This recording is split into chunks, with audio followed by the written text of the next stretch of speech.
Revenge office stories. The second a multi-billion-dollar corporation figured out that firing me was the biggest mistake of their lives, their entire world went dark. The lights on the factory floor blinked out, the robotic arms froze mid-weld, and $5 billion of automotive manufacturing infrastructure became a ghost town. They thought they had cut me out, a single, disposable employee. They were wrong. I still had the keys. But to understand how I, a 34-year-old system architect, could legally orchestrate the complete shutdown of Olympus Automotive, we have to go back to the beginning. Back to the night they handed me my walking papers, thinking they held all the cards. It started, like so many corporate horror stories, with a change at the top. For 12 years, Olympus Automotive was my life. I didn't just work there. I helped build the place in the modern era. I started as a junior coder, fresh out of college, full of naive optimism about changing the world with elegant lines of code. And for a while I did. I climbed the ladder, not by playing politics, but by delivering solutions that everyone else said were impossible. My domain was the company's digital nervous system, the sprawling web of software that connected everything, from supply chain logistics in Shanghai to the final quality check on an assembly line in Ohio. My magnum opus, the project that ate the last 5 years of my life, was codenamed Project Chimera. It was a revolutionary, fully integrated manufacturing OS that I designed from the ground up. Chimera was the brain and the spinal cord of Olympus. It managed everything. It synced the supply of over 30,000 parts for every single vehicle, controlled the robots on assembly lines with sub-millimeter precision, and ran real-time diagnostics on every machine in our 3 biggest North American plants. It was a work of art. I knew it better than I knew myself. I wrote its core, designed its security, and poured my professional soul into its DNA. I loved that system. It was my kid. Then Alastair Finch showed up. Finch was the new CEO, a private equity ghoul poured into a $1,000 suit. He had a reputation for carving up companies and selling them for parts, all in the name of shareholder value. He saw Olympus not as a legacy of American manufacturing, but as a bloated beast to be slimmed down. His mantra was aggressive optimization, which is just corporate speak for firing people. He walked the halls with a dead-eyed stare, seeing not dedicated engineers, but numbers on a spreadsheet. He didn't get the culture, the passion, or the delicate, intricate machine I had helped build. To him, Chimera wasn't a marvel. It was just a line item in the IT budget. Our first and only real meeting was a disaster. I tried to explain that Chimera's strength was in its redundancies, its security protocols, the very things he wanted to cut. I talked about system integrity, about fail-safes, about why we needed to keep investing in the platform.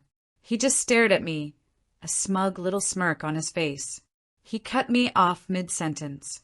"Ms. Anya Sharma," he said, butchering my first name even though it was on the folder right in front of him. "I'm not interested in the how. I'm interested in the how much. Your budget is being cut by 40%. Make it work." I tried to argue. I told him a cut that Deep would force us to stop critical security updates and shelve planned upgrades. I specifically mentioned we'd have to postpone decommissioning several old diagnostic portals, one of which I saw as a potential, if obscure, security risk. He just waved his hand. "Just do it. We need to be lean." That was it. That was the conversation that sealed the company's fate. He just didn't know it yet. The next 6 months were a slow-motion nightmare. My team was gutted. Talented engineers I'd mentored for years were walked out of the building carrying cardboard boxes. I was forced to cannibalize my own creation, patching holes with digital duct tape and just praying the whole thing wouldn't fall apart. The vibrant culture we had was gone, replaced by fear. Everyone was just waiting for the axe to fall. I worked my ass off, trying to hold the system together, trying to protect Chimera from Finch's short-sighted butchery. I was naive. I thought if I just worked hard enough, if I kept the plants running, my value would be obvious. I thought being the architect of the company's most critical system made me untouchable. It was 1:05 a.m. on a Tuesday when my phone rang, shattering the quiet in my apartment. Unknown number. I had a sinking feeling. I answered. Anya Sharma? The voice was cold, clipped, and instantly recognizable. Alastair Finch. Yes, I said, my heart starting to hammer. This is Alastair Finch. Your services are no longer required at Olympus Automotive. Your termination is effective immediately. Silence. The world just stopped.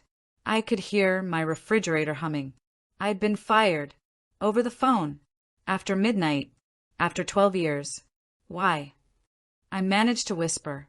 We're moving in a new direction, he said, the words completely meaningless. HR will be in touch tomorrow about your severance. Do not attempt to access any company systems. Do not come to the office. A security team is on their way to your residence to collect your company assets. A security team? To my home. I was stunned. It's standard procedure for an employee at your access level. Understood. He hung up before I could answer. I just stood there in the dark. Phone still pressed to my ear. The betrayal was a physical blow. It wasn't just a job. It was my identity, my creation. And he'd ripped it away with a 1-minute call in the dead of night.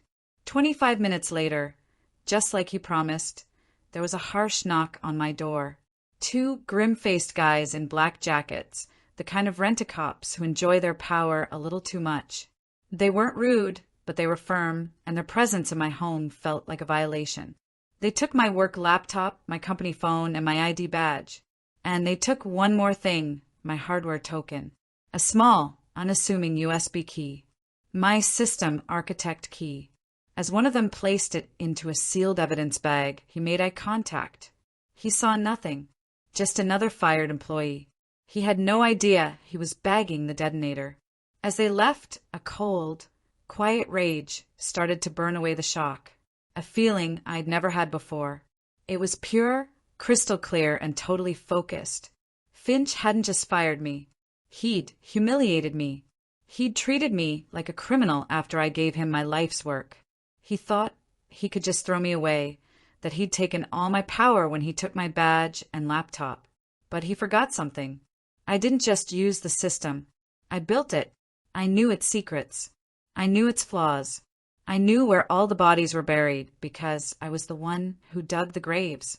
As I watched the taillights of their car disappear, a plan started to form in the ruins of my life. A plan for revenge. And it would be entirely devastatingly legal. The first few days were a blur of anger and grief. I went through the motions, talking to the HR drone whose voice dripped with fake sympathy as she laid out the pathetic severance package. They were adding an NDA so restrictive I couldn't even list my biggest accomplishments on my resume. They wanted to erase me. But under all that emotion, the architect in my brain was working, drawing up a new blueprint. Revenge isn't a dish best served cold. It's a dish best served with meticulous planning and bulletproof documentation. My first move was to dig up my personal copy of my employment contract. When you're a high-level architect, that document is a beast. I spent 2 days with a pot of coffee and a highlighter going over every line. And then I found it. Section 7, subsection C, Post-Employment Advisory. It was a standard clause I hadn't thought about in years. It said that for 90 days after my termination, I had to remain on call as an independent consultant to advise on critical system integrity and security. It was a safety net for the company, but they'd made a mistake. In their rush to kick me out, nobody, not Finch, not legal, not HR, had sent the notice to terminate this clause. Technically, legally, I was still the guardian of Project Chimera Soul. My duty to protect its integrity was still active. This was my legal shield. Any action I took could now be framed not as sabotage, but as me fulfilling my contractual obligation to protect the system from a clear and present danger. Alastair Finch. Next, the weapon. Project Chimera was a fortress, but I was its architect. I knew about a secret door. Years ago, during the initial rollout, we needed a way for senior architects to do deep-level maintenance remotely without going through the corporate VPN. So I built a backdoor, a hidden, public-facing diagnostic portal. Its URL was an obscure string of characters, known only to 3 people. The other 2 had left the company years ago. It wasn't on any IT docs because it was supposed to be temporary, sealed up once the system was stable. And here was Finch's fatal error. My proposal to decommission this portal was in the very budget he had slashed. In his arrogant cost-cutting, he'd left the key under the mat. The portal itself was just a door. I still needed the key. They'd taken my official one, but every architect with that level of access had 2. The second was a personal backup, stored off-site for disaster recovery. It was identical to the first. They never asked for it. They didn't even know it existed. And it was sitting in a safe deposit box at my local bank. The final piece was the shutdown protocol. Chimera was designed to be resilient. A full, plant-wide shutdown was a catastrophic event that required a 2-man rule. 2 separate architects authenticating the command at the same time. A safety feature to prevent exactly what I was planning. But the legacy portal was from an earlier version of Chimera. It predated the 2-man rule. Its authentication logic was simpler. It was designed to grant God mode access to a single architect in a dire emergency. It checked for the type of token, a system architect key, but it didn't cross-reference the specific serial number against the active employee database. My backup token, while no longer tied to an active employee, was still a valid system architect key. The door would see a master key and open. It wouldn't care who was holding it. The plan was audacious. Using my contract as legal cover, I'd use my hidden key to access a forgotten door and execute a command no one thought a single person could. I wasn't hacking the system. I was using it exactly as it was designed, flaws and all. The same flaws I'd warned Finch about. I spent the next 3 weeks in a state of hyperfocus. I didn't sleep. I ate at my desk. I documented every step. I wrote up a formal system integrity report detailing the security risks from Finch's budget cuts. I outlined the vulnerabilities I had reported, including the portal. I built a case, brick by brick, that current management was engaging in gross negligence. My proposed solution, stated in cold corporate speak, was to invoke an emergency-controlled, preventative shutdown to avoid a catastrophic system collapse. It was all bullshit, of course.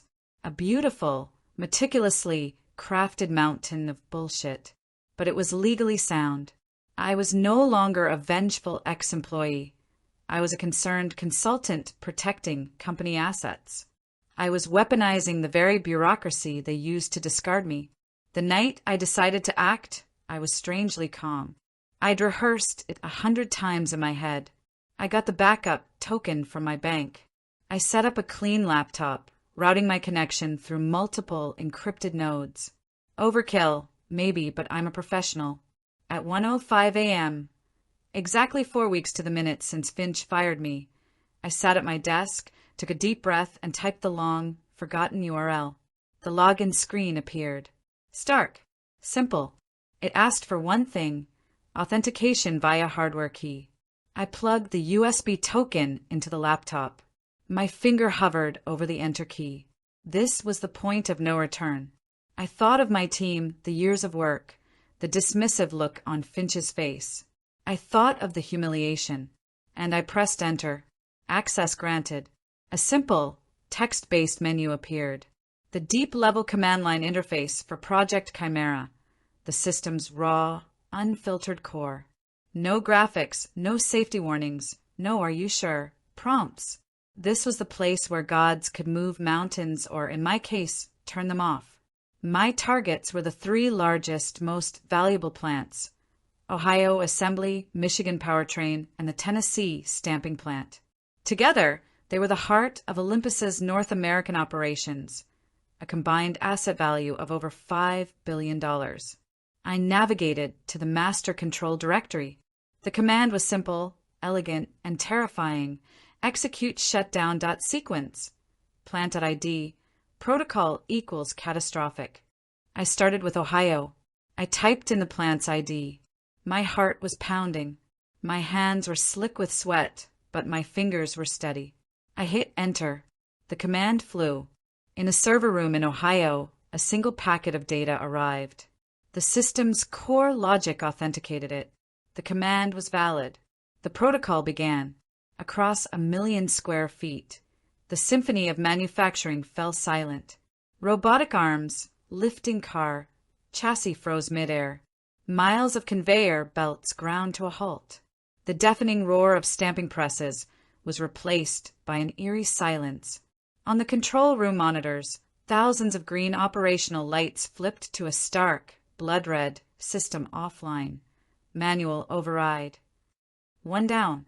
Next, Michigan. The powertrain facility where the engines and transmissions were made. I typed the command again. Execute shutdown.sequence, plant.id.me, protocol equals catastrophic. Enter. Hundreds of miles away, the same digital plague spread. CNC machines spun down. Automated welders went dark. The entire facility was bricked. 2 down. Finally, Tennessee. The plant that produced the body panels for every car they sold. This one felt personal. I'd spent 6 months there during the Chimera rollout, working alongside the engineers on the floor. I knew their faces. A wave of doubt hit me. But then I heard Finch's voice in my head. Your services are no longer required. The doubt vanished. Execute shutdown.sequence, plant.id.tn, protocol equals catastrophic. I hit enter one last time. The final domino fell. The largest metal presses in the country went dormant. 3 states, 3 plants, a $5 billion industrial empire, silenced by 3 lines of code. I logged out, removed the key, and shut down the laptop. Done. I sat in the darkness, listening to the silence. It was a strange feeling, a mix of terror, exhilaration, and profound power. The chaos would begin at dawn, when the first shift arrived to find the gates locked. The calls would start soon after. Plant managers to directors, directors to VPs, VPs to the C-suite. They'd scramble their IT teams, but it would be useless. I hadn't just turned it off. The catastrophic protocol I'd used was a deep-level shutdown designed to protect the machinery in a disaster. It didn't just power down the software. It put the physical machinery into a lockdown state that couldn't be reversed remotely. The only way to bring the plants back online was a manual reboot on-site, a process that required architects with the right credentials and knowledge of the boot sequence. And the only people who truly knew that sequence were me, and the team Finch had so graciously fired. They weren't just locked out of their software. They were locked out of their own factories, and I was the only one with the key. The first public sign something was wrong came from a local news chopper over the Ohio plant at 7 a.m. The anchor noted with confusion that the huge employee parking lots, usually overflowing, were completely empty. No smoke from the stacks. Nothing moving. By 9:30 a.m., when the stock market opened, the whispers had become a roar. Olympus Automotive, symbol OEM, opened down 15%. By 10 a.m., after the company issued a vague statement about unforeseen operational disruptions, it was down 30%. Alastair Finch had vaporized over $1 billion of shareholder value before he'd finished his morning coffee. I watched it all unfold from my apartment. The news was a frenzy. Was it a cyber attack? Espionage? No one could wrap their head around the idea that the cause wasn't an external enemy, but a self-inflicted wound. The board called an emergency meeting. I can only imagine the scene. Finch sweating, trying to explain to a room of furious billionaires that his entire North American operation had been switched off, and he had no idea why or how to turn it back on. But my actions had consequences beyond the boardroom. A shutdown like this is a dirty bomb. The economic fallout was immediate, tragically similar to what we've seen happen in the real world when major plants close, creating a ripple effect of devastation. The shutdown didn't just affect the 15,000 direct Olympus employees. It created a tsunami across the supply chain.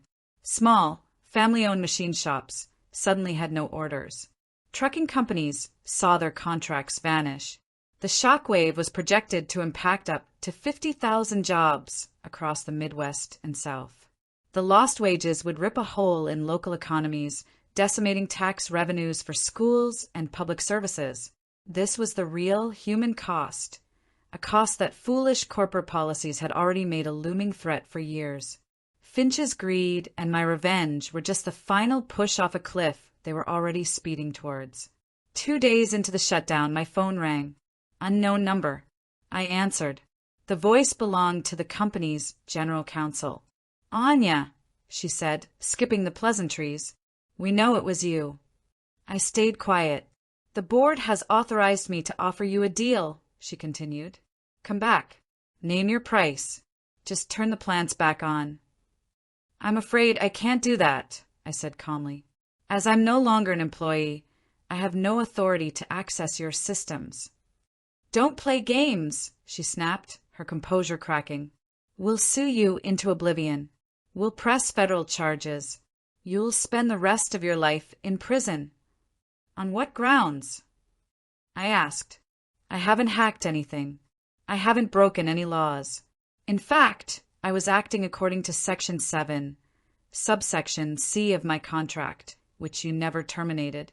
I identified a severe threat to system integrity caused by negligent management, and I took preventative action. I have a full report documenting it. Should I send it to you? Or should I send it directly to the SEC and the New York Times?" There was a long, stunned silence on the other end. I had them.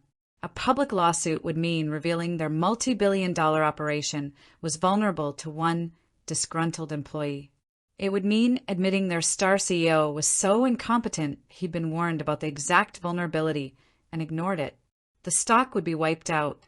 A criminal case would be worse. My system integrity report would make me look less like a saboteur and more like a whistleblower. "What do you want?" she finally whispered. "I want Alastair Finch fired," I said. "I want the HR head fired. And I want a severance package that reflects 12 years of service and the value of my consulting. My lawyer will be in touch." I hung up. The next day, Olympus Automotive announced that Alastair Finch was stepping down for personal reasons, and a 9-figure settlement was wired to my account. They paid the ransom, but I had no intention of giving them back the keys. The plants stayed dark. They never prosecuted. The settlement came with the most ironclad NDA I've ever seen. Fine by me. Olympus Automotive, deprived of its manufacturing heart, withered and died. It was eventually broken up, its assets sold for pennies on the dollar. The stock went to zero. The brand became a footnote in business school case studies on corporate hubris. The plants never reopened. The communities around them were devastated. Real-world examples of what happens when corporations fail. So where am I now? I took the settlement and started over. I founded my own cybersecurity consulting firm for large-scale industrial clients. We design systems that aren't just powerful, but secure and humane. We build in redundancies. We insist on multi-person oversight. My pitch is simple. The most dangerous security threat isn't always a hacker in a foreign country. Sometimes it's a new CEO with a spreadsheet. My company is incredibly successful. My story, anonymized of course, is the ultimate case study I use to close deals. I show them how a single point of failure, a single moment of executive arrogance, can bring a global enterprise to its knees. They always sign. Do I feel guilty? Sometimes. I think about the thousands who lost their jobs. The faces I remember from the Tennessee plant. But then I remember those jobs were on borrowed time anyway. The same corporate culture that produced Alastair Finch had already marked those plants for death. All I did was choose the time and the method. I ripped the bandage off instead of letting the wound fester. What I did wasn't technically illegal. But was it right? I still don't know. It was an act of vengeance. born of humiliation. But it was also an act of creation. From the ashes of Olympus, I built a new company, founded on the principle that the people who build and run the systems are a company's most valuable asset, not an expense to be cut. Alastair Finch, I heard, struggled to find another C-suite job. His reputation was shot. Last I heard, he was a mid-level consultant for some firm nobody's ever heard of. Karma, I guess, has its own cold logic. In the end, they thought they could erase me, but they forgot I was the one who drew the map. And when you throw the mapmaker out into the wilderness, you shouldn't be surprised when she leads you right off a cliff. It's a brutal world out there. If you've ever been undervalued, underestimated, or just plain wronged by a company, I want to hear about it. Drop your own stories of workplace justice, big or small, in the comments. Let's compare notes. And if you want to hear more stories of corporate chess and calculated revenge, make sure you like and subscribe. They say living well is the best revenge. I disagree. Sometimes revenge is the best revenge. The story of Olympus Automotive is a cautionary tale, a reminder that a company isn't just a stock ticker. It's a complex system of people. And if you betray the person who built that system, don't be surprised when they decide to turn it off. They tried to take everything from me, but in the end, I was the one left holding the keys to the kingdom. And I was the one who decided to lock the gates for good.